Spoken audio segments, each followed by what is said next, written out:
But there were some people there already. Yeah, I know, but I didn't think they could have seen us. Because All remember right. last time, just to give everyone a little, hi everyone, welcome. Um, Hola. last time when I did this for Commit to Six, I actually did the full intro, and then I realised that we weren't live. Remember? Ah, oh Which yes, is okay. I do remember that. um, thank you everyone for being here. I know it's a Friday afternoon. We promise to make this well worth your while. I'm not going to do intros because one, it's quite boring, and two, you all came from the AFM Instagram, so I'm kind of assuming you know who we are, but I'm Emma. This And is I'm Maureen. Maureen. We're here to help you get more clients without the need for a big following or doing things that you don't want to do, like spend your whole time DMing people that don't want to talk to you. So, this is today's plan. We have quite a short period of time today, so we're going to try and we basically wanted to really give you as much as possible over the next hour. So this is going to be about 30-ish minutes, right, Maureen? Because you've cut yours down, succinct it. Is that a word?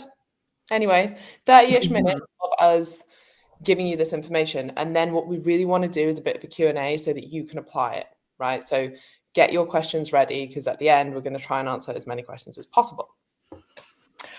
Okay, so we're going to start with just hopefully you're kind of all bought into this now, but whether you appreciate it from like a conscious standpoint or more of like a subconscious standpoint, there is often this thought process that you need a big following to build a big business, or that everyone who has a big following has a big business. And these two things are absolutely not the same. And we're going to show you today how there are actually quite a lot of benefits to having a small, engaged following, but that if you do the things that people with big followings do in order to build their businesses, you might find that you don't get very good results. And then you get really frustrated and then you end up giving up. Maureen, anything you want to add on this kind of narrative? I think it's very easy to get caught up in the whole idea of social media and growing on social media, which again, it's not necessarily a bad thing to grow on social media. We're not saying that at all, but it's really important that you are trying to target the right people. And if you do have a large following, like ideally you want them to be of the right people that are actually bought into you and bought into what you do and what you're trying to sell essentially, because like you're all business people here. Your Instagram, while you might use it for personal things, it's still like the shop window of your business. So that's something to remember. It's like, okay, while we can all get bogged down by seeing numbers on other people's accounts, like it doesn't really mean anything because those numbers could be made up of completely the wrong people. So that's just something to remember, that try not to be blindsided by, oh, somebody has a big following, therefore they must have a big business, or somebody has a small following, therefore they're not that good, which it's not true at all. No, and we have numerous coaches on AFM who have a really good ratio of like followers to business. And as much as some people here might think that I've got a relatively large following, knowing a lot of people in the industry, and like some people have like 10 or at least 5 times the amount of people that I have, but they certainly don't have 5 times the business behind it, right? And I think one of the problems is when you get so fixated on building a business, oh sorry, building a following, that you're doing the things that can build your following, but not necessarily the things that are going to build your business. And it's a full-time job being a creator. It takes a lot of time, it takes a lot of effort. And as Maureen said, actually, we're not against building a following. Actually, you do want a following, like, but you want the right people. And the kind of content that you make to make you go viral is not the kind of content that is going to get people to sign up with you, right? There's a bit of a difference there. And we are going to talk through kind of like how to play the game a little bit here. But another thing I want to make, another point I want to make is that there are actually benefits to having a smaller following and negatives to having a bigger one, right? So often there's this perception that if you have a big following, I find myself doing this as well, even with people that I kind of know. I'm like, oh, well, there's no point messaging them on Instagram. They've got 800,000 followers. Actually, sometimes their DMs aren't that full, right? Or you think if I message them, it's going to be a bot that replies to me or a VA that replies to me or something. So sometimes people won't message bigger accounts for advice or for help because they don't think that they're going to get an answer, or they're too busy, or they don't care about them. So there's that. It makes it harder to build genuine relationships with your audience. And then, like I just said, the type of content required to build a large following often isn't the type of content that's going to be like niche specific enough, that's actually focusing on people's problems to make someone want to buy from you, right? To know you, like you, trust you, and respect you enough to be like, they're the person who's going to help me with this thing that I'm struggling with. Another thing that comes up a lot is distraction. So focusing on numbers and popularity instead of relationships and values. Examples of this would be like, I know that if I put a video of me doing a pull-up in, like I did this last year, right?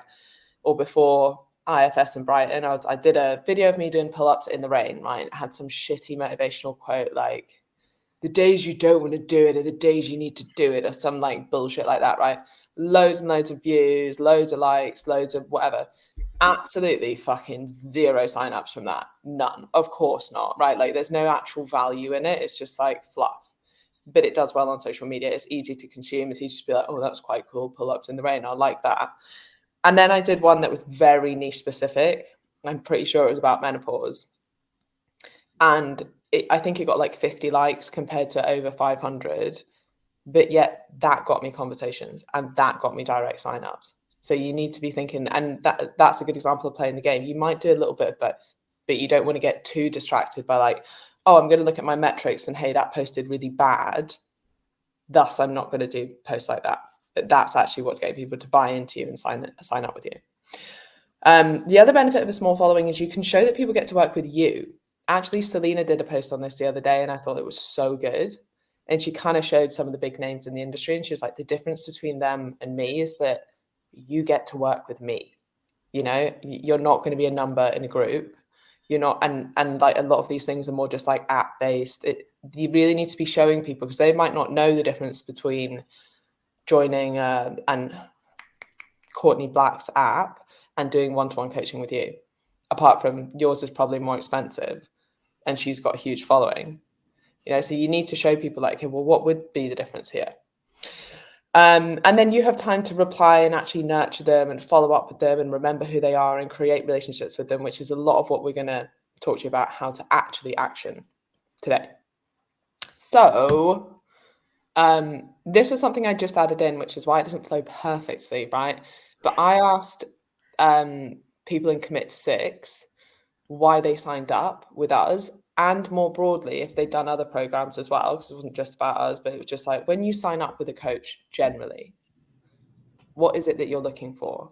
And this is like directly what they said, right? Someone who cares, someone who has proven results, someone who I think that I would get on with. And then the final one, which is a little bit more like someone who makes sense, right? Which I was like, interesting.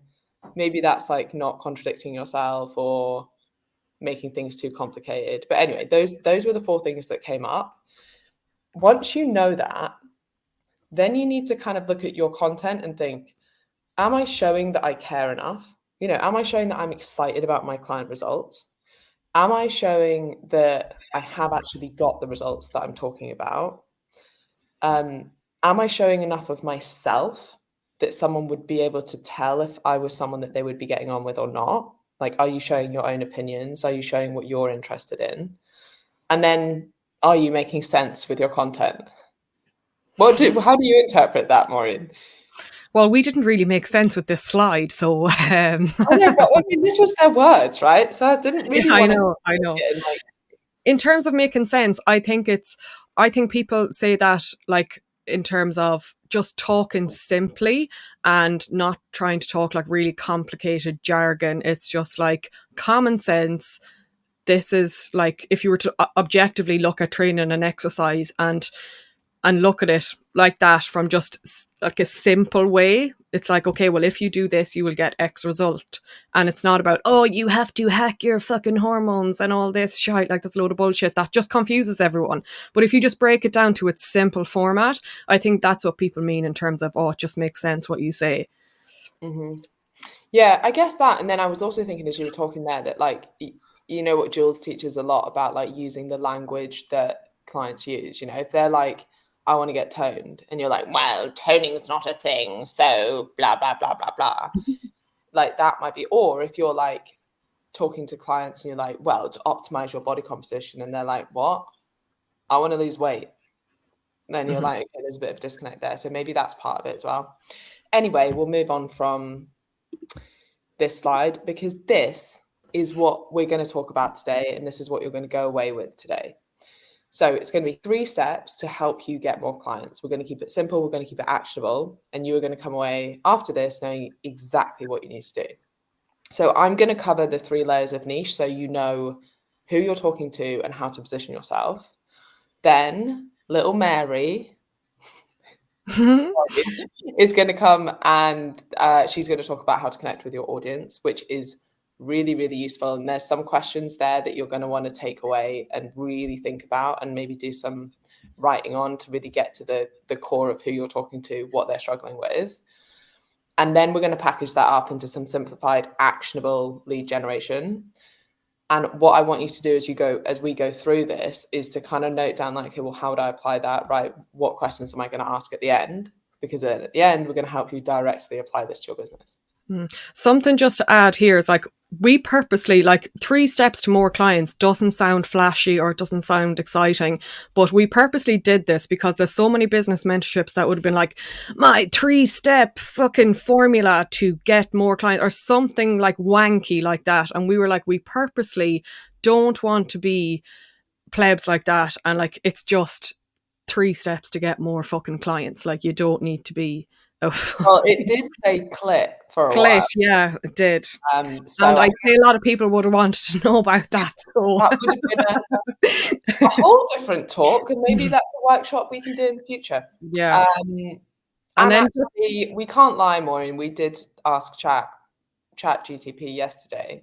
Yeah, we did just to see, but it was like everything was just so like, I don't know, it just gave me the ick and it just didn't feel like it was us. We're just like, this is just 3 steps to get more fucking clients, okay? Yeah, no, we were like, why don't we just call it what it is? Oh yeah. Yeah. Okay. And again, this is your words, right?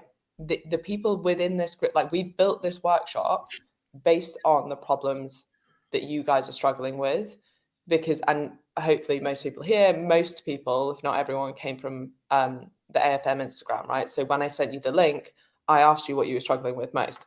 We've built this around that. So it's your words. Okay, so let's talk about niche. And this is probably going to be in a slightly different way than maybe how you've been thinking about it before, or I hope that it is. Or if you're kind of confused about niche, then I hope that this really helps. The reason that I wanted to develop this framework is because I want to show that you can stand out in an industry that some people say is very saturated. Whenever I think about niche, I think about this quote: "Don't be the best, be the only." And that's not me being like I'm the only coach that does fat loss online, or whatever, or like I'm the best coach in the world for everyone. I'm absolutely not. But I'm the only coach that coaches to help solve a specific problem for a specific demographic in the way that I do it, right? And that's the way I want you to think about it. So you're going to start with, okay, what's the problem that I solve? Now, for me, if we're doing this for Commit to 6, for example, I help primarily people who are struggling with yo-yo dieting, right? That's what we do. We're trying to get people who've struggled with dieting their whole lives to finally stop yo-yo dieting and to achieve the body composition that they want without over restriction, without then binging afterwards, without it being like a quick fix that they then just regain the weight. That's not particularly unique. I'm imagining, because I know all the coaches in here are amazing, that's like 90% of you. And then some of you have like strength, maybe even 95% of you, right? So I've not really whittled it down particularly to make myself stand out. The second part is who you're doing that for, right? So I'm this isn't just Commit 6 now, but like if I'm looking at me personally, I'm mostly specialized in perimenopausal women. Okay, so I've whittled it down a little bit more, but there's still going to be loads of coaches, even within this group of 150 people watching, that are like, yeah, I help menopausal women stop yo-yo dieting as well. Okay, cool. So I've not done that well. There's still quite a lot of other people like me. Then you want to take it one step further. None of you do it the way that I do it. None of you, right? And that's part of niche that most people forget. It's like, what's your unique coaching style? Why are you different? How can you show people that the things that they've tried before might not have worked for them, but your way is different? That's why you should come to me and not all of the other coaches that help women who help perimenopausal women that struggle with yo-yo dieting. This is what makes you unique. And if you can think of that in 3 layers and go away after this and really think about, okay, what's the problem I help people with? And this is where like the way we think about niche is a little bit different. So rather than like we help women of this age, it's like, okay, what's the core problem? Because yeah, for sure, like I mostly help perimenopausal women. That would be most of the examples that I would give in my content. But hey, if a man comes to me and he's like, I've struggled with yo-yo dieting my whole life, I'll help him. It's the same problem, right? Like I want to own that problem. And then I use my own specific coaching techniques. Things that you might have heard me speak about before would be like the 3-to-1 method or range targets, right? And a lot of them aren't that different, right? Loads of people use calorie ranges. Loads of people use something similar to the 3-to-1 method where they've got a bit more structure in the day, a bit more flexibility in the evening, but people don't name it and conceptualize it enough. And not only is that really valuable for your marketing and to show that you're different, but it's really valuable to get results from people.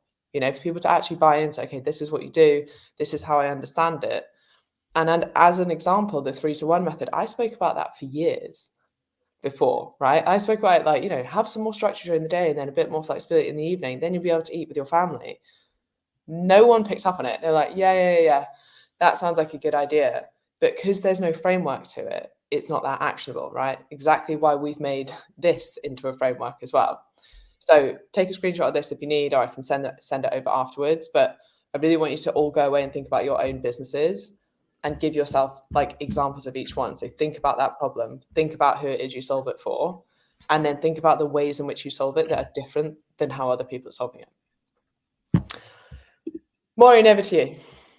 So once you kind of have a better understanding of your niche and that, then we need to go into, okay, we need to understand the actual clients so that we can develop some sort of a relationship with them, because this is the key thing about coaching. It's like you and your clients have to develop some sort of a bond, some sort of a relationship. Do you want to skip there, Emma? Oh, sorry, I've got the...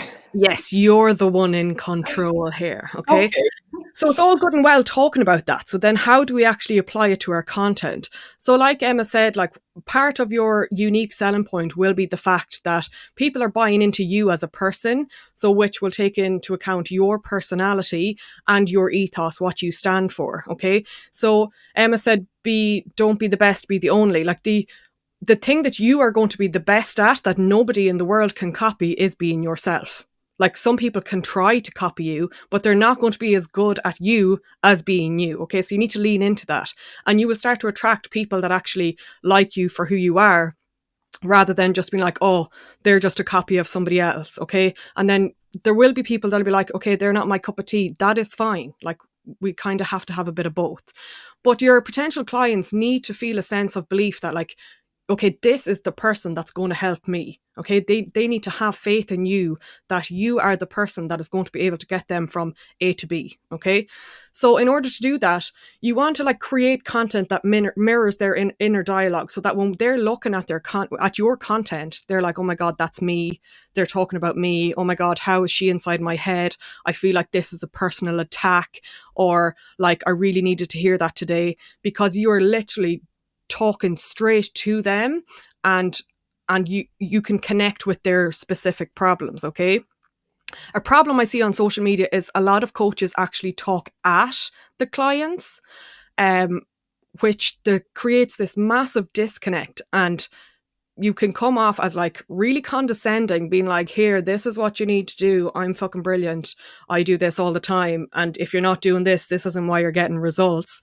You can also become very unrelatable and very unlikable, okay? Because a lot of people who are looking for our help, they're not highly motivated or driven to take action and to make change. So asking them to do some things is going to be really fucking hard. So for you to be sitting there being like, you just need to do this, it's like, piss off, because we don't like you, okay? We don't want that. you need to create a connection between you and your potential client. Okay, so like that, where they feel seen, they feel heard, and they feel like, oh, this person really understands what I'm struggling with. Therefore, I believe that this person is the right coach for me. Next, Emma. Sorry. There you go. Okay, so this visual is something that on one of our masterminds in AFM, I was having a bit of a rant about this topic. Something that I do very well is have a bit of a passionate rant.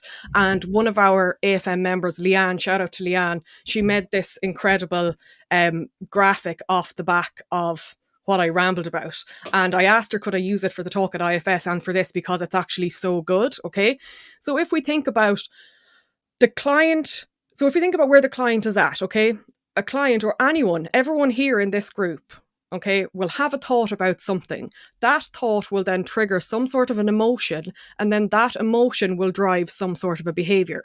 Okay, so we need to understand that part about human behavior. But then if we're trying to relate that into content, we have to reverse engineer. It's like, okay, what behaviors are our potential clients struggling with at the minute that they want to change? Okay, I understand all the struggles, all their problems. Now let's go back so that we can understand, okay, well, why are they struggling with those things? What emotions are driving those behaviors? Okay, now I understand that. Okay, what thoughts might be creating these emotions? So we need to have an idea of our client, be really inside their head and know them better than they actually know themselves.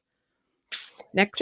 Just a point on this one as well, because I think one thing that I've found more in hindsight than anything else, but like actually explaining, and Maureen, you do this incredibly well, but this process for sure for creating content, but also for explaining to clients like why they might be doing something, you know, so Yeah. yeah, you're overeating in the evening, but let's take it a few steps back. Like, you know, what thought kind of triggered that? How can we figure that out? How can we get to the root cause of that? And them understand, like, that's such a light bulb moment for people. And that's such a way of people thinking, oh my God, this person gets me in a way that other people don't. You know, this person might actually be able to help me because they've listened to me, because they understand, because, you know, I thought like, you know, I was just looking at the problem of I'm overeating in the evening versus why is that happening? You know, what's the coping mechanism? What could I be doing instead of that? How can I do something practical that's going to change that behavior? Otherwise, you just feel quite stuck. You know, I've tried to change it. I've tried to just like use willpower, and that's not worked. It's like, okay, well, you know, and then you'd be in the mindset of like, why would I sign up to another PT who's just going to tell me not to overeat in the evening? And it's like, well, yeah, I know what to do. I'm just struggling to do it, right? Which is the vast majority of your clients is after a very short period of time, they know what to do, but they don't know how to do it, basically, or they're not able to action it. That's your job as a coach. Anyway, Yeah. I'll move on. Next slide. Here you go. Okay, so when we have that kind of an idea that, okay, we need to understand our clients so that we can create relationships with them and we need to understand them on a deeper level, then we have some questions that can help you create your content that's going to speak to them directly to help you connect with them on a deeper level. So first of all, what is the overarching problem that you solve for people? For a lot of people in here, it will probably be fat loss. Okay, it might not be fat loss, but for a lot of people, it will be fat loss. And some people will say, oh, well, it's just, I help people manage their time to get results. Like, it's what results? We need to really break it down. It's like, okay, well, at the, you know, the underlying thing is they want to fucking lose weight at the end of the day. So then what behaviors are your ideal clients struggling with, and why are they struggling with that? So it might be that they, oh my God, I put the wrong thing here. So that they're struggling with overeating at the weekend. And like, why are they struggling with that? Okay, well, they're too restrictive during the week and then they go absolutely ham on the weekend. So again, you're getting a better understanding of what they're struggling with and why they actually struggling with that thing. Why do they want this? So why do they want to achieve their goal? Again, they want to feel comfortable in their own skin. They want to be able to have sex with the light on. They don't want to feel like they have to hide from the camera. Again, they just want to feel comfortable in their own body. What negative emotions are associated with where they are at now? So they might be feeling powerless. They might be embarrassed. They might be annoyed. They might be jealous of other people. They might be feeling worthless in the body that they have now. Again, you're trying to understand them on a deeper level. And then what positive emotions would be felt if they achieved what they're trying to achieve, and why haven't they achieved it before? So they might feel successful, they might feel joyful, they might have a sense of freedom, they might feel energetic, they might feel more confident. And why haven't they achieved it before? Because they've always jumped on some quick fix, desperate to lose weight and feel better, that the first shiny thing possible that they see online, they want to jump on that, which you wouldn't blame them if they're feeling that way. But they've tried everything that's too over restrictive and it's not sustainable, and then they end up not getting the results that they want. So then if we think about what thoughts do they have that create the negative emotions that you have written down for your clients. So you might want to take a screenshot of this image and really fucking dive into this when you have time on your own, okay? Like brainstorm, write out as much as you possibly can. So if we think about the diagram that Leanne did, or the graphic that Leanne did, what thoughts do they have that create the emotions that you've written down? So they might be saying to themselves, I've no willpower. I just don't have any discipline. I'll always be this way. I'm not good enough. I'll never be able to do that. All this inner chat that's going on in their head. Again, you need to understand that so that you can create content around these things, and your client will be like, oh, they fucking know how I feel inside.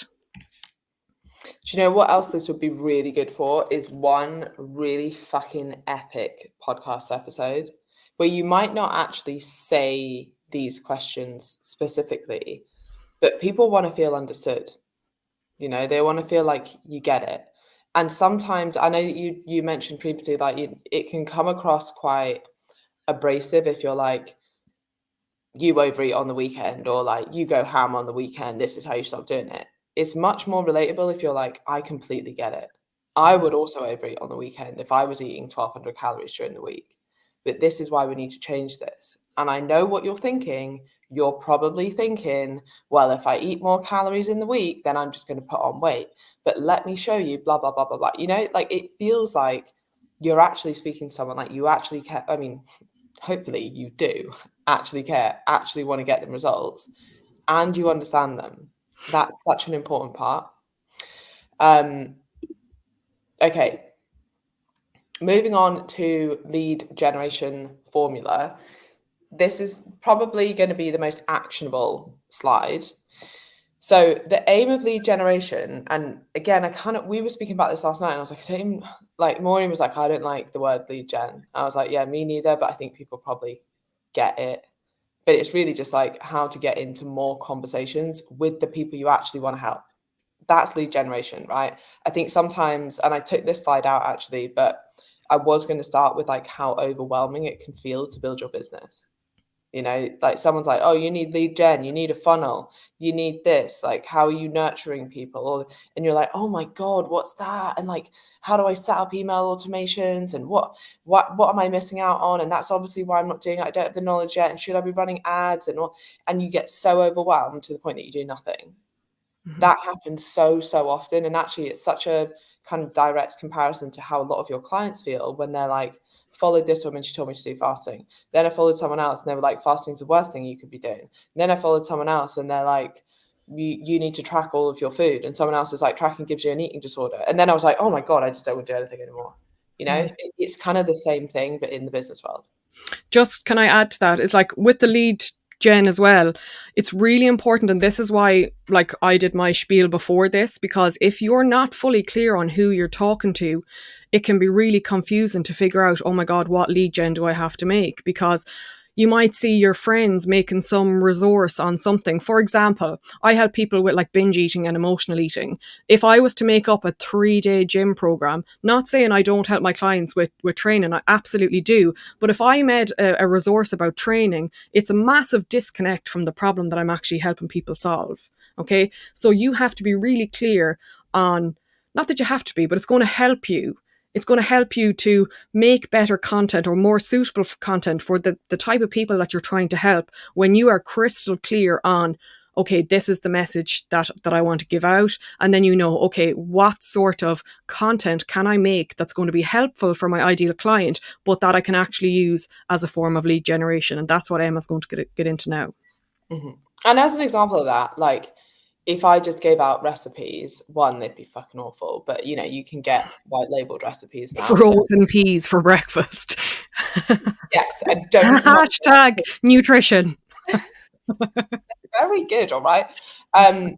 But it doesn't show what I do. It doesn't show the value of what I do, right? And even if workouts, like anyone who works with Maureen will get workouts, but it's not normally primarily why they're coming, right? So to be like, oh, let me show you this, and then it's like, let me try and sell you something totally different. And sometimes we do see that when people do like free trials, which can work well, but often what you're doing is you're showing people like quite a shit watered down version. Like if it was say for Maureen's one-to-ones and she's like, I want to pick up more one-to-ones, what I'm going to do is a free 7-day trial where I'm just going to give them like 3 habits to stick to, walk a little bit more, eat some protein and get in some water. It's like, that doesn't showcase you as a coach at all. It doesn't show what you do. It doesn't show how you help people. And if anything, it might make, it might actually make people not sign up. So it might be like, oh, I love her content. It's so good. It's a little bit different. She helps with that specific problem that I'm struggling with. I'll try this free trial. And you're like, come look at my business. Oh, look, it's quite shit. And it's probably not what you wanted. And then actually that can like be worse, right? So make sure that you're offering the right things. But anyway, this framework should kind of help. And I've started with just like a few ideas. So things like quizzes work really well. And by that, I mean things like fill this form in to figure out why you're not losing weight despite trying your hardest, right? Or figure out why you're overeating in the evening. Now you're attracting people with a certain problem, right? And you've got some information about them. You might do something as well, like I'd done this, test your relationship with food. Okay, now you're going to attract people that are interested in testing their relationship with food. Probably means they're a little bit worried about it. And you've got information about them so that when you do reach out to them, it's not just generic, hey, Maureen, how's your weekend been? And then you're going to try and sell them coaching. It's like, hey, Maureen, you said you were struggling with overeating in the evening.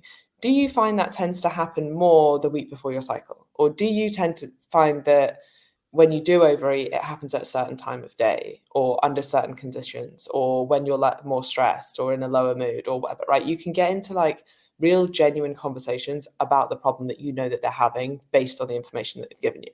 So those work really well. The other thing that I really like, and by the way, you can do those on Google Forms. You don't need to go all fancy and figure out how to create literally a free Google Forms. The value isn't in the software that you're using, it's in the questions that you ask, right? Ask better questions and you will do significantly better. Second thing that works really well is podcasts. I get like 90% of my signups, I think, from podcasts. The other great thing about them is that they're bingeable content.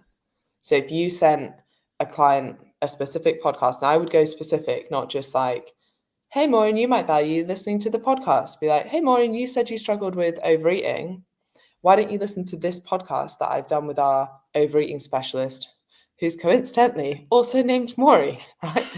And you're like, I'm much more likely to listen to an episode that someone's been like, Emma, this is specifically going to help you, than, yeah, go listen to the podcast where we talk about stuff like that all the time.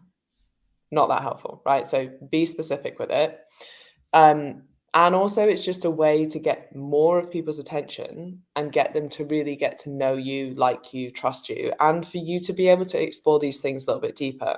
So some of those questions that Maureen just proposed, some of you might be thinking, how the fuck do I get that into short form Instagram content? And that's hard, right? To get all of it. And no, we don't expect you to get all of it all the time, nor should you be aiming to do that.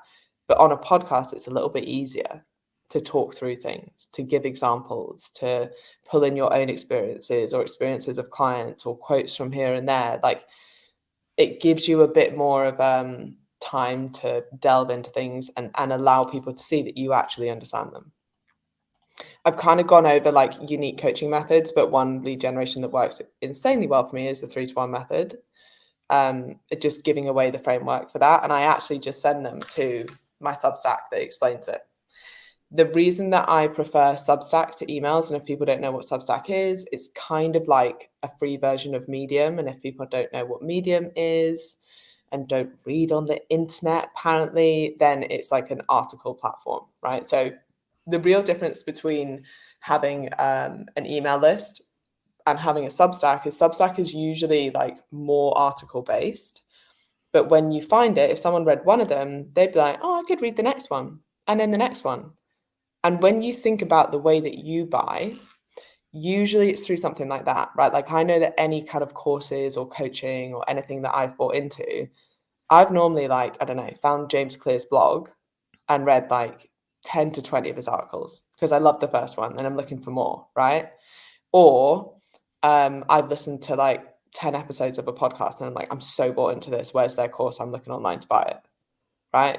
And that can happen very quickly versus you hoping and praying that they're going to see your short form Instagram content again and again and again, and it's going to be enough for them to build enough like, trust and respect to actually invest in you.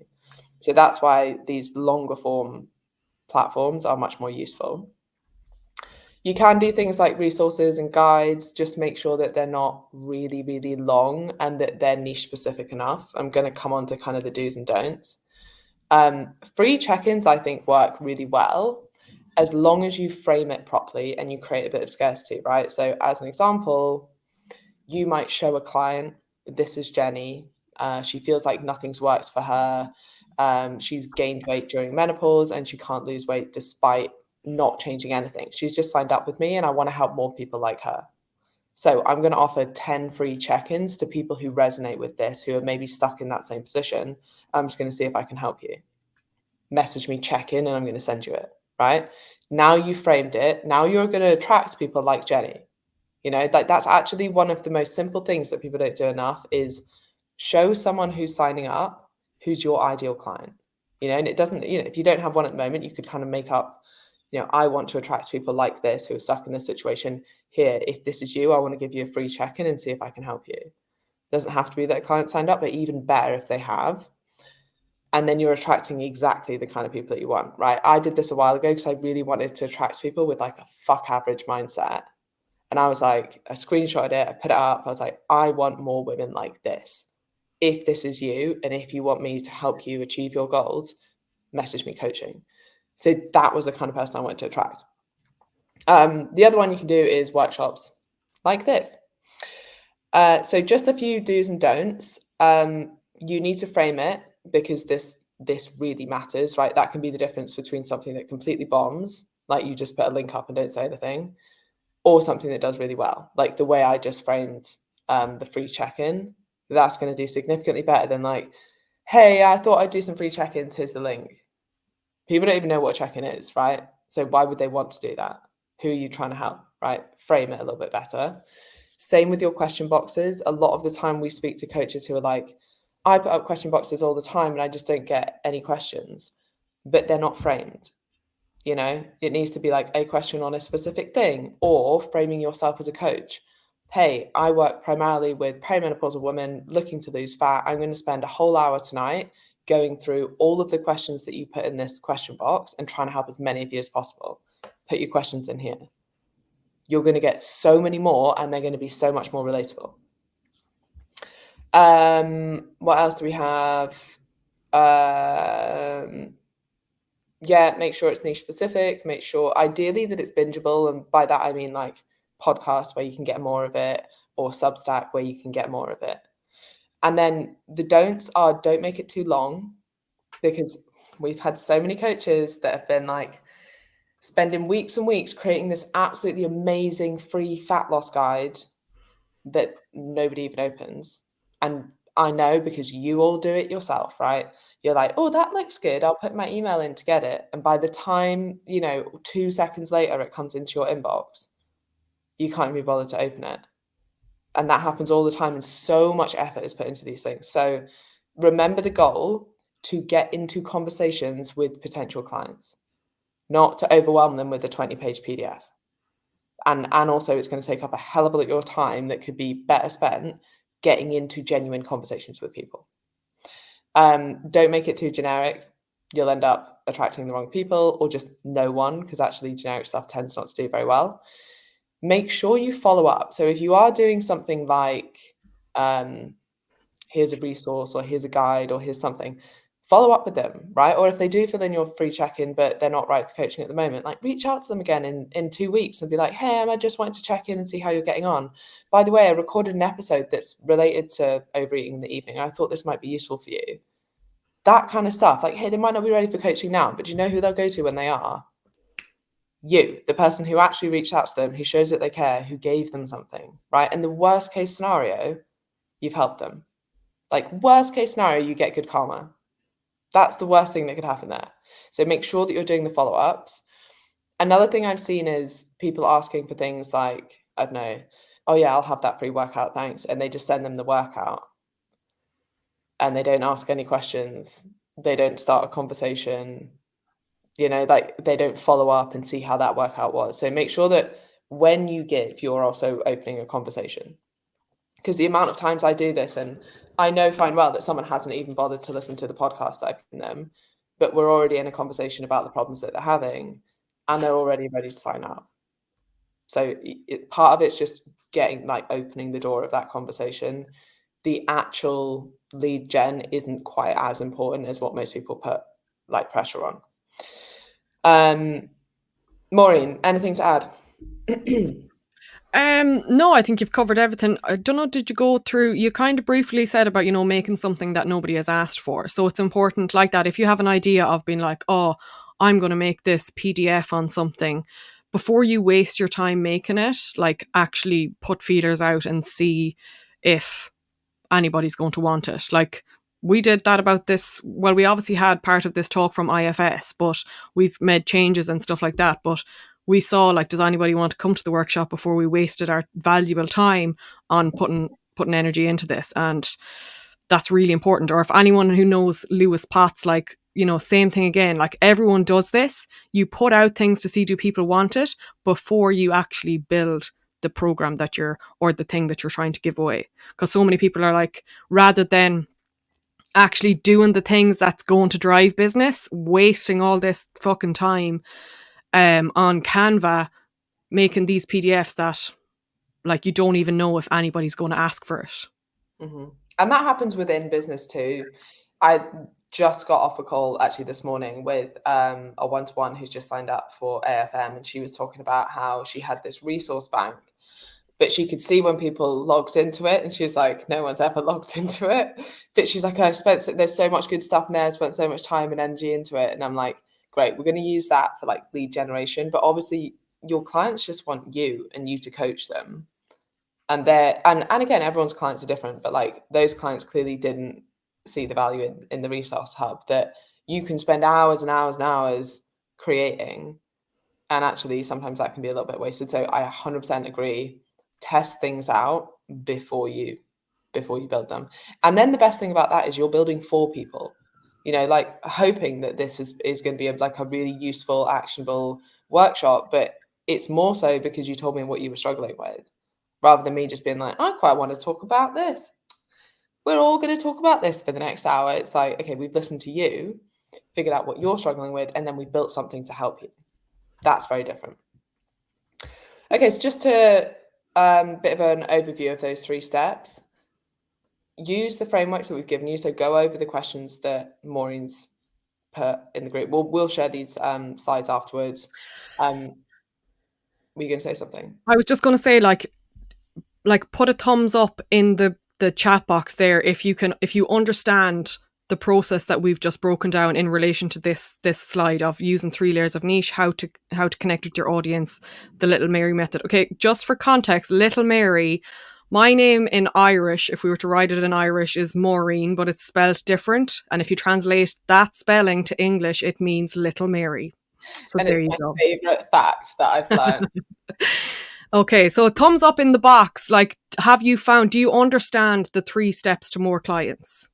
Getting a good few thumbs up here. Great. Excellent. That's Good. what we and want. If you have questions about them or how to apply them, or they want to run through them, we can do that at the end. Or questions about anything. So if you've got things that you wish that we'd covered, because we obviously couldn't cover everything, fire them in at the end. So some take homes from today. Your potential clients want to feel heard and valued. I really want you to focus on your next step. This actually came from the take homes that we did from IFS. So that's why they maybe don't seem quite as relevant, but there was a lot of content around people with big followings. And the next step for you might look very different than the next step for you if you've got 100,000 followers. So just focus on what your next step is and don't get too distracted. I can guarantee now, if you're like, I want to get more clients now, the best thing you can do is what we've just told you to do. Like, nurture your current audience, get into conversations with them, talk to more people. The more people you talk to about their problems, the more signups you will get. Keep it as simple as that. When you start to build a bigger following, then you've got to think about different approaches that you might take to get into conversations. But I would be keeping it as organic as possible. Like, be yourself, go out there every day and try and help people. That will build your business. That kind of leads on to like use simple lead generation to get into conversations and to create relationships with people. And then focus on the problem that you solve and build your content around this to attract the right people. And then the other thing that we've built based on all of the problems that you have is the accelerator. So I'm not going to ask you to put your hands up because I can't see you, but I mean, maybe next to your computer you could. But most people would agree that you could probably be helping more people with the knowledge and experience that you have. Like, I reckon most coaches are holding themselves back and that there's so many people that they could be helping.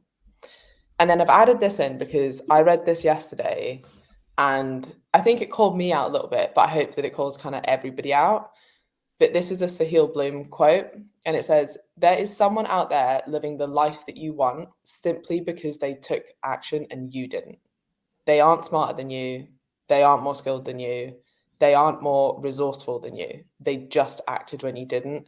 And that's so, so true for building business. Like, so many amazing coaches hold themselves back by overthinking, by fearing failure, and even by viewing things as failure. You know, like all of this stuff we've done with talking through lead generation, that's how you test what people want.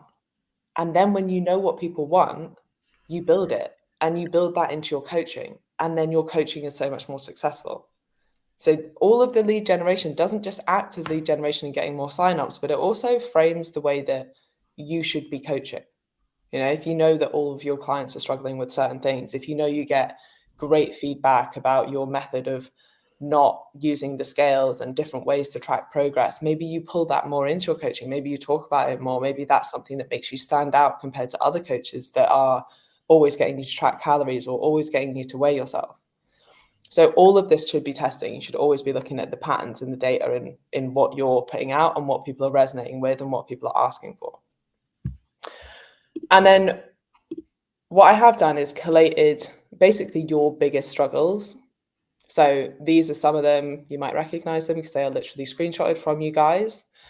And we have now created a program based around your biggest struggles. So this is going to be run in November. It's our accelerator program. AFM people, you probably did this last year. It's so fucking good. It lights a fire up your ass, business-wise, and really pushes you towards the end of the year. Jules always talks about this, but often November is like the best month. It often is for me, weirdly, as well, business-wise, if you really take action and then you're pushing yourself into like a fucking awesome 2025. So we've built the lessons on this around the key problems that you said that you were struggling with.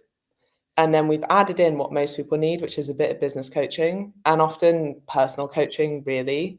So we've got gold standard output targets that we're going to hold you accountable for. We're going to have a weekly mastermind on a Friday, 11:30 a.m. You can watch this back if you can't make it. I would say that the mastermind is probably one of the most valuable parts of AFM. If anyone's on AFM here, I'm sure they can attest to this in the comments. We share ideas. We want everybody to win. So I don't care where your ideas come from. Like, if it's working for you, share it. Maybe other people could benefit from it as well. It's very much a like, what's the saying that I always say that I've just forgotten? A rising tide floats all ships, right? We all win together. Like, everybody's backing you in this group. Never miss two rule I really like for content. So if you do miss a day of your gold standard outputs, then you make sure that you sure as hell don't miss the next day. Something that Maureen wanted to add in was weekly accountability check-ins, and very much a no bullshit weekly accountability check-in. just to quickly explain how that works? Yeah, so a lot of people sign up to this and they're like, "Oh, I'm going to sign up to a course or something." And I've done it myself, and it's like you pay the money and then you kind of come in half-arsed and you don't really take part in it, and then you don't get out of it what you want to get out of it. So you have the weekly accountability check-ins, and we will be checking, did you do your check-in? If you didn't in the time period set, you will be called out in the group as if to say in front of everybody, why haven't you done your check-in?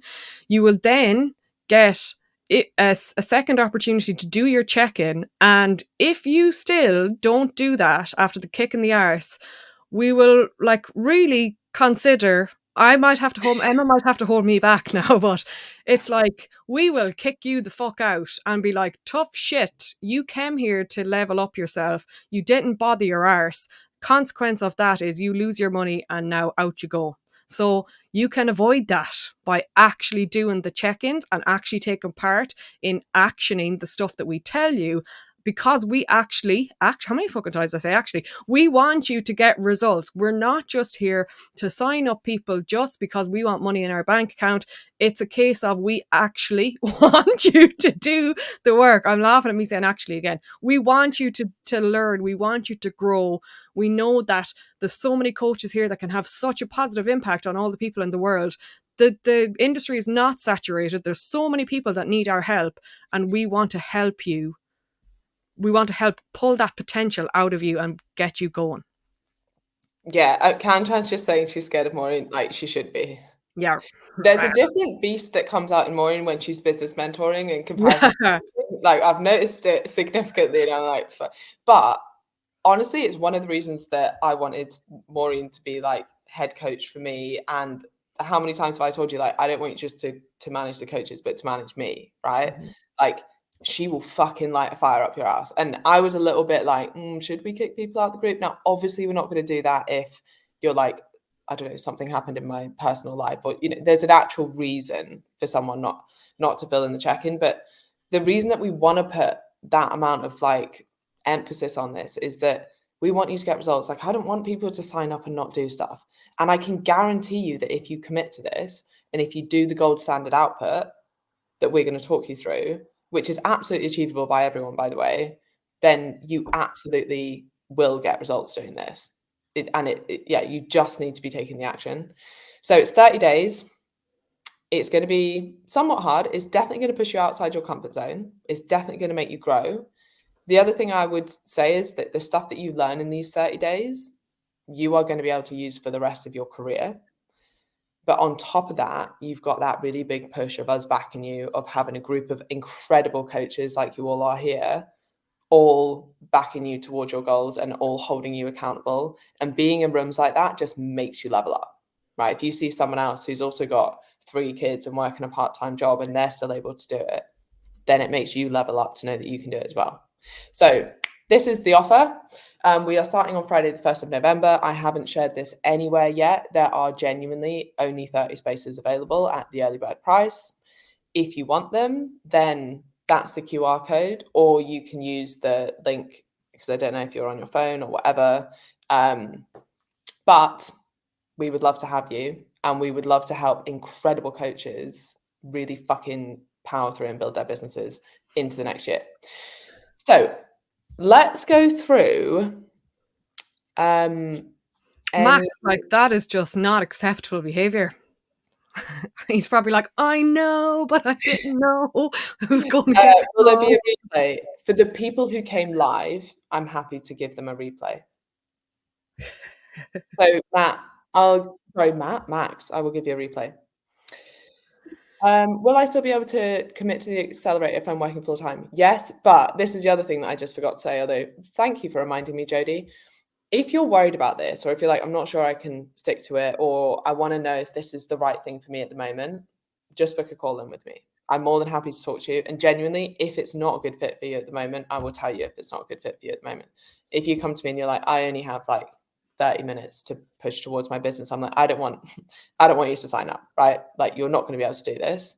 And yeah, so if you want to talk to me beforehand, there's a call link or you can just message me on AFM and I will send you a link to pick a time. We can have a bit of a chat beforehand. So I will talk to you shortly, Jodie. Scroll up a bit. There was another What, I question. need Maureen in my life. Is that what you wanted? You need a Maureen. Sorry, there's only one of me. There's Maureen only one. GM. Oh, I actually love Maureen. All right. Thank you, Pamela. Maureen's a bit scary. I'm scared of Maureen. Rawr. Anyway, right, there are some questions. Hold on. Can we revisit the question box bit as I missed it? We'll go back over it. You can watch it back in the replay because you're here live. Oh, wait, maybe I missed that. I'm the same as All right, okay. Understand it makes perfect sense and is all super useful. I seem to struggle with knowing the specific problem I want to solve. My clients are all different and I haven't been doing this very long. So it's difficult to be specific / niche without feeling like I'm closing avenues down. Does that make sense? Yes, that's what most people struggle with when they're trying to niche and they worry about that. And then Kate just said, I'm the same as Kay. What do I do in person is not the same as what I do online. I don't think, possibly overthinking here. No, this is a great point because you are spot on. Your niche in person is most likely people that live near you that want a personal trainer. That's why it always feels quite like different online. Online, they can work with anyone, anywhere in the world. So you need to be a little bit more niche. When I say need, like you get to be, because actually it's pretty cool, like owning a problem and getting really, really good at solving that problem, as opposed to trying to do a little bit of everything for everyone, because you're never going to be as good if you're trying to spread yourself thin and do a little bit of everything. Another good example of this is if you were sat with one of your mates tomorrow and they were like, I really think I'm struggling with binge eating, I don't know who to go to, you'd probably be like, you should speak to Maureen, right? Because she frames herself as that, right? Because we know what she does. Whereas if they were like, yeah, I kind of want to get fit and don't know, don't really have like goals, like it wouldn't like click for you, you know, or if you had someone who hadn't got a niche, you're not going to draw those two things. You're much less likely to get referrals as well because you've not been specific enough about what you do. And then remember as well, like it's the problem you solve. So actually, Kate, you said here, like, oh, everyone seems to be quite different in person. It might still be that the overarching problem is quite similar. Like they might still be coming to you for fat loss because they've been over restricting. And then you can delve a little bit deeper into that. But I would say that most people's in-person business is actually quite different to their online business. And the other point I'd make out about that is I just don't really think they're comparable. Now, I often get in arguments with other mentors about this, but I just don't think they're the same at all. I think, you know, my favorite analogy for this is like online coaching is maybe a knife and in-person coaching is a fork. They do different things, but actually it's often quite useful to have both, right? For different reasons. Like they are uniquely quite different. So I wouldn't be always trying to merge the two, and actually keeping them quite distinct and different means that you could help the same person with two different arms of your business in different ways because you're providing a different service. Anything to add on that, Maureen? No, I had written into the box that they were two completely different things. So I think you've covered it all. Yeah. There was Sorry. no go. I'm holding myself back in creating a coaching business because I have a full-time, well-paid corporate career and a family. How to ease in sensibly? Do you want to start on that? You can also have a full-time, well-paid online coaching job if you work at it, Kanchan. And you know what is the worst that can happen? Okay, like we're not saying you have to quit your corporate job and start coaching if that's what you want to do, but you could start to put yourself out there and do small bits. And like, how are you going to benefit from holding yourself back? Like, if this is what you want to do, like, what's the worst that can happen if you actually try to work towards it? Okay, it doesn't work and you stay in your corporate job. Is that such a bad thing? No. But if you actually try it and you put yourself out there and you push yourself into your outside of your comfort zone, it's crazy the things that you could possibly achieve when you actually start to just be like, "Do you know what, fuck it, I'm just going to give it a go. If it doesn't work, it doesn't work, but I've learned something, or I've realized something about myself," or you realize, "Do you know what, I'm well fit to do way fucking more than I thought I was able to do." Like, there's so much room and opportunity for growth as a person by you actually putting yourself out there. And you know that, okay, I have the stability of a well-paid corporate job right now, and doing things around your family. Like, if you want to do it yourself, you can create a business for yourself that aligns with, okay, it has to align with my value of having time with my family. So, like, the world is your oyster, Kanchan. Yeah. Yeah. And I would say now, like, set yourself a small goal. Let's see if we can get you 3 clients, and then build from there, and then see, hey, maybe there is, then you kind of know, like, okay, well, maybe I would want to leave this job at some point, or maybe I'm going to try and set myself up so that I can. But equally with the testing, you can do this testing now so that you know that when you do take that bit of a jump, that you're not just like, well, I really hope this is going to work. You can like prove that it's going to work. You can prove that people want it, and that you can get results, and that you've got maybe a waiting list of people, so that when you do leave, you're ready to like go all in on business.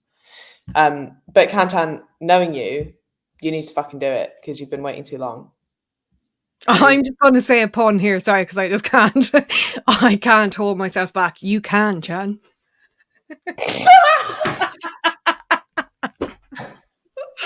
Okay, that actually never came to my mind, but that is fucking great.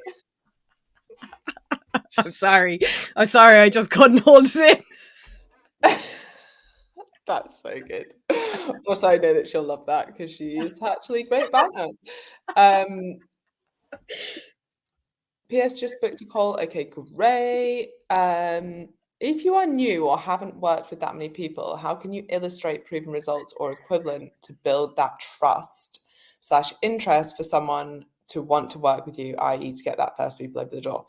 You could work with like a friend for either free or a small amount. Now, I say a small amount because I'd like them to pay something, because people that pay nothing tend to get no results, right? But I honestly don't care what they pay. And you could even set it up as like, right, it's going to be 50 quid, but it's £50 to charity, or you get the £50 back if you do all the things that I tell you to do, or you do all your check-ins or whatever. Like, it doesn't matter, but there needs to be buy-in. That's often what's missing when you do something for free for a friend. But that'd be one way that not only can you get results, but also you can start to do check-ins, you can work through the process, you can get people onboarded. So that's how I would start. Anything to add on that, Maureen? Are you just still chuffed at your joke? I'm still laughing, yeah. But I agree with having buy-in, because again, friends are dickheads, they waste your time, so there has to be something that it's like, look at you have to have some bit of a loss or something that you could lose if you don't partake in it properly. Yeah, I would definitely do that. Mm-hmm. I love the idea of doing a quiz. How could I structure it best, though, to make it really engaging? So you probably want to keep a bit of a balance between, and I've seen this with people's application forms as well, so this is a very good tip. Don't make it really fucking long. Think about when people are applying to work with you, and like, it's normally sat on their phone scrolling in the evening. If they're like, oh, it's 20 questions, no, fuck that. Same with this. It's basically a packaged up application form. So you want to think, okay, I really want some good questions, but I don't want like 20 odd questions. So I'd stick to probably less than 10, including name and email. And then the way that you structure it to make it really engaging comes down to you and you asking good questions. Okay. Can you go up? Sorry, Liam has asked a question and we kind of missed it. I can't see it. All I can see is PS, I booked a call. I can't see the bit behind. I can see There's another one. There's another one before that one. Yeah, but it doesn't let me click it for some reason. Oh, I'll read it out. You read it out, yeah. How would I go about getting some clients on for free using the lead generation formula? I've been out of the game for most of the year, so I've not posted, etc. I've got the experience, but only got 5, 6 transformations I can publicly share as proof due to my job in the military and those who I have coached. You want me to start? You want to start? I was reading out the question for you. Come on, girl. Okay. How do you start getting more? What was this for free? So Why how would I free? go about getting some clients on for free using the lead generation formula? Formula? You don't, Lee. You start getting Yeah, them paying. yeah. I wouldn't be taking on clients for free. They just don't get good results. They Yeah, just it I would doesn't say work. just get back into the game, Liam, of posting and being consistent with showing up and giving out free value. And like you can talk about your free or your 5 or 6 transformations. You don't need to pump them out like bang, bang, bang, one at a time straight away after each other. It's like you might put out one, you might talk about it in a different way. Like you can use the same transformation over again. Like it's not really a big fucking deal. Like if you do use the same ones over and over again for a small period of time, but if you just show up again, show that you know what you're talking about, you know how to help people with specific problems, get into conversations, give out free value online with not having the expectation, oh, a load of people are just going to sign up for coaching with me straight away. It's just about you getting back into the game again, and then you could start using the lead gen. But don't undervalue yourself. Like you know you can do your job, so back yourself and be like, okay, people can pay me for my help. And I would even say that to the last question we asked. Like, I'd maybe do some big discount, be like, anchor the price. This is what I normally charge for one-to-one coaching. Maybe it's £150, £200 a month. But what I want to do for the first 5 people that work with me is do it for £50. Sorry, just to add here, Liam is saying I was aiming to do it for free to get more testimonials. Currently still coach a few people. Social proof does not have to be the end result, the end product. Having conversations with your clients, seeing what your clients are writing in check-ins, what they text you, different things like that are proof that you are able to do your job. So you don't have to wait until, oh, this person now is going to send me a transformation photo. It's like you can talk about where the person was before they started with you and where they are now, and highlight all the changes that they've made that might not necessarily be just a physical transformation. They might have had made huge benefits or huge changes to their overall health, their overall lifestyle, and they are worth talking about as well. And even like comments about like the way that you coach. We just had a check and response that one of the coaches screenshotted into the Commit 6 group, and it said something along the lines of, I just wanted to say thank you so much for this check-in. You've clearly gone above and beyond. I don't feel like a number. I feel really heard here. I had an expectation of group coaching that it would just be like blah, blah, blah. But actually, like this has been such an incredible check-in. That's going to work better for more Commit 6 signups than another transformation photo, 100%. Because that's also bringing in people's fears about signing up, or fears of signing up for coaching, right? If you're looking for clients and you're like, okay, let's get into the mindset of why they wouldn't sign up. Are they worried that they might waste their money? Okay, have you got a client check-in that says like, this has been one of the best investments I've ever made? Okay, are they worried that they'll sign up for group coaching and they'll just be a number and no one will speak to them? Okay, look, here's some fucking social proof reassurance. They don't always have to be transformations. And I think honestly, people are somewhat bored of seeing physical transformations. Like they work to an extent, but I think if you can be smart with it. The other real big element of social proof that not enough people talk about is just the fact that you have clients and that people are signing up with you, because there's safety in numbers, right? People are like, oh, I don't know if I want to buy that because what if nobody else has, right? Like, oh, okay, I can see that loads of other coaches have signed up for this course. Then I feel like maybe I'll sign up for this course. That is important for social proof as well.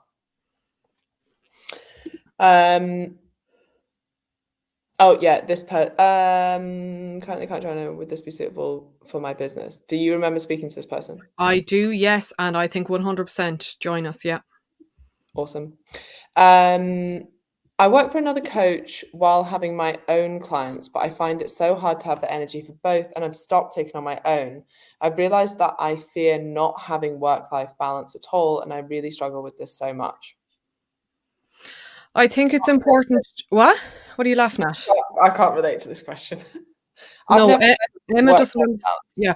The thing about this is you need to be clear on what does work-life balance mean for you, okay? Because in this industry, it's really hard to say, for example, I look at Emma and she like is like a fucking machine. She doesn't stop working every hour of the day. But to me, sometimes it's like, that's not actually what I want to do with my life. Um, so then I shouldn't be comparing to all the hours in the day that Emma's putting into work. So you need to understand for yourself, okay, what does work-life balance mean for you, so that you know at your core, okay, I know how much of my time and energy I want outside of work. So then you know, okay, I know how much time and energy I have to give to work. And then you might need to separate, okay, I do my work for the other coach on this day or this time. I don't know how it is for you, but if it's important for you to grow your own client base, then you do have to slot that in. But again, you have to be really crystal clear on, like, do you want to be working every hour of the day, or do you want, like, what does work life balance mean for you? Because again, like using Emma as an example, she works a lot, she works really hard, but that works for her. That works for her lifestyle. That's how she wants to do things. But for somebody else, that might not work. So you need to know, what is work life balance for yourself? What would that look like? And okay, once you have an idea of this is what I want it to look like, how do you need to structure your workload and your personal life around that? Hmm. And also just make sure that your goals are aligned with the input that you're willing to put in, right? Because like I still run a one-to-one coaching business. That's actually, I keep all the money in the limited companies and I pay myself via the one-to-one clients I still have. For most of you, that would be a really, really like good income. It's enough for me to live off very comfortably, and now in London, not just in Dundee, right? Which isn't as impressive. So you can absolutely do this. And my point being, I spend less than a day a week on that business, like significantly less than a day a week. Now, you could argue that some of the like marketing that I do like contributes to that and blah, blah, like for sure, right? But even if we were being like really lenient, like a day a week, you absolutely have time. What you probably don't have is focus, knowing where to focus your efforts. And I agree with Maureen, you need to figure out actually what you want your life to look like and how you can create a business that helps you support that. I don't have bad life balance because like basically I have it because I fucking love working. Like I genuinely love this stuff, right? Like it is a choice. That's why whenever I have spare time, another business will pop up, right? And probably because I have ADHD as well. But I love doing this stuff. So it does feel like life balance. It's just it looks different for me than other people. And I don't have kids at the moment. Um, for me, I haven't taken a full week off work in 3 years, other than a few days at Christmas. Yeah, like, but sometimes that doesn't come from poor life balance. That comes from your mindset. Like, you probably could take that time off. Like, what are you scared of? What do you think is going to change? So many of us are like scared to take time off because we think the whole business is going to crumble if we just have a few days off, or like we haven't answered a check-in within an hour, so all of our clients are going to leave, or we need to post every single minute of every single day and like put all this.